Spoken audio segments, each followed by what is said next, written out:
He's David Feherty from CBS, Golf Channel analyst, and his hit series, Feherty, tonight at 10 Eastern. David and Graham McDowell telling funny stories from Ryder Cup parties. David joins us now. David, if I said a scratch golfer was going to play that golf course, yeah, what would a scratch golfer shoot? Wow. Well, the average scratch golfer, the way it was set up, they might get it around in sort of 85, something like that. But they could easily, have the sort of day where it would be difficult to break 100. Well, that's what I said. The over/under, to me, I was putting at 90. Yeah, that's reasonable. But how difficult, just for us watching, because we all think, and I played the course, but nowhere near those conditions. Yeah. How tough is that course, comparable to other U.S. Open courses?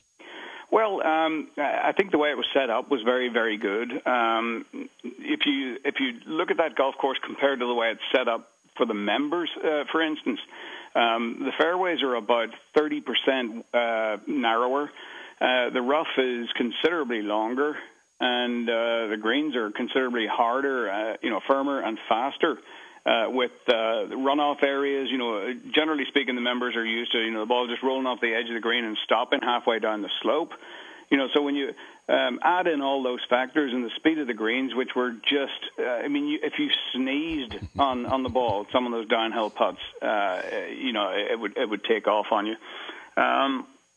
It's hard to describe the difficulty. I think if you put the average golfer 20 feet from the hole 18 times, he'd be lucky to have, 46 to 50 putts. That's just how difficult they are. You saw the ball getting away from these players, the best players in the world. Well, and you also had Webb Simpson saying, I don't know how Tiger did this 14 times. Just the pressure that you have on you. Johnny Miller pointing out, you're seeing great golfers. They're choking. Oh, yeah. I mean, Jim Furyk doesn't do that. Graham McDowell, these Padraig Harrington, these guys make these shots. Ernie Els, just the pressure of it. I mean, you could see it. It was tangible yesterday. Yeah, I thought it was as absorbing a U.S. Open as I've seen in many years, from day one. If you missed the fairway, it just gave you such a difficult task, just to hit the green. If you got out of position once, and it was one of those golf courses where even the short holes, there was one of the par threes played 107 yards, and, that's a sand wedge. But, with the flag on the front and the first bounce being so big on the green, you had to take a risk in order to get it close. For instance, if Graham McDowell's second shot had ended up on the fairway instead of being, 2 feet to the right and in the rough, I believe we probably would be seeing a playoff today. Wow. But that's the tolerances are so narrow that every shot, you understand that if you don't get it dead right, well then, you're going to be in deep trouble. He's David Feherty from CBS Golf Channel joining us, Dan Patrick Show. Tiger Woods did not win because? Well, because, he's just not there yet. Wait, he's not back? I thought he was back. No. No, apparently not. He's showing signs. The paddles have been applied, and there's been a couple of serious jerks. And the last one at Memorial was the most significant because he just lit the place up. Everyone's hair stood out in the end, and he moved the needle only the way that he can. But this has been a long and painful process for him. I thought in the press room all week. He looked just beaten down by the process of, after every round I've got to come in and explain myself. It's wearing on him. But think about it this way, Dan. If he had won yesterday, and with all the speculation that we're never going to see Tiger Woods play well again, and the Tiger Woods era is over, and this and that, and all the pundits that have been saying this for the last 3 years, had he won yesterday, he would have to win 4 more in order to pass Jack Nicklaus. Jack Nicklaus won his last at 46. Tiger's 36. That means he has 40 more chances. And when you think of it in those terms and the way that he's starting to play, it looks a little more likely. It looks a lot more likely than it did a year or so ago. Yeah, but I also have to factor in health. And Jack was relatively healthy even at 46. Yeah. Tiger, I don't know what he's going to be like at 40, let alone 46. Yeah, he's been good, though, the last few months, and he seems to be getting stronger and more confident with, that move. And another thing that I really loved to see last week was the fact that he didn't have Sean Foley with him, attached to him with the Velcro. That's a very good sign that he's not thinking technically so much, that he's just going out and playing golf, which is, what he needs to do. I think that, he's got a good chance of staying healthy enough, that's for sure. He knows that that's a very important part of it, and he takes care of himself the best he can.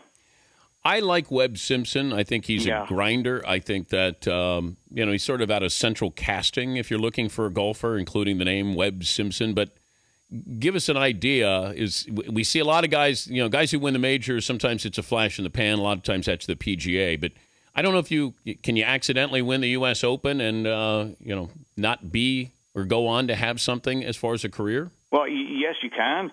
In fact, for a long time, the U.S. Open was essentially the easiest of the four majors to win because in an effort to make it the ultimate test in golf, whoever it was that was running it just made the rough so thick and the fairway so narrow that it was just the ultimate test in driving, and it reduced everybody to the same level. It kind of leveled the playing field. It didn't matter if you were, Tiger Woods or Corey Pavin's dog. Basically you had to chop it out sideways. No, with the way Mike Davis has got the golf course set up the last few years, there's a place to miss it. We do have a shot where you can read the lie, and if you're good enough, you are able to get it on the green. And there are places you miss it where you can't. But do you expect Webb Simpson to be a great golfer?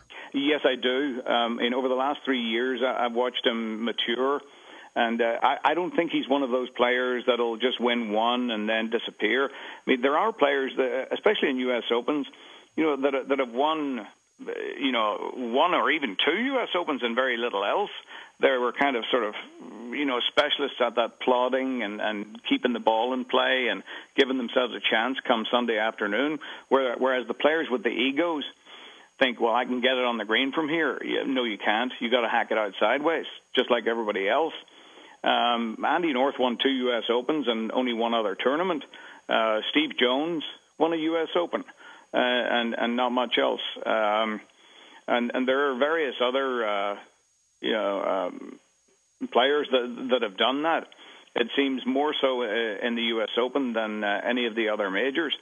If you look at their cumulative records and what they've done in over the years, there are sort of standalone U.S. Open winners there.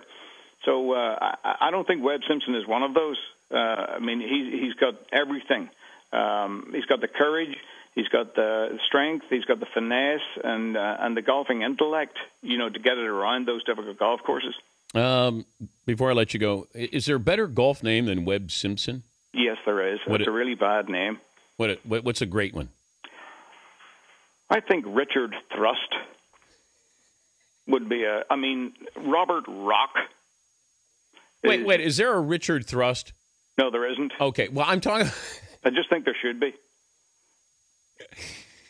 His friends don't call him Richard. I get it. All right, Dave. Yes. What's wrong with you? Yeah, what else? Duffy Waldorf. That should be a Muppet. Yeah, but Charles Howell III. Yeah, really. Can we think of another name other than Charles? Now there's a fourth. Really? Webb Simpson sounds like an investment firm. Yes, he sounds like he should be the president of the USGA or something. I'm sorry, I'm Webb Simpson. Yes. Yeah, he should be wearing a blue blazer with dandruff on it and be a member of Cypress Point. Yeah. Good to visit with you as always, David. Good luck with the series. Thanks, Danny. All right, buddy. David Feherty from CBS, also the Golf Channel. Feherty tonight at 10 Eastern.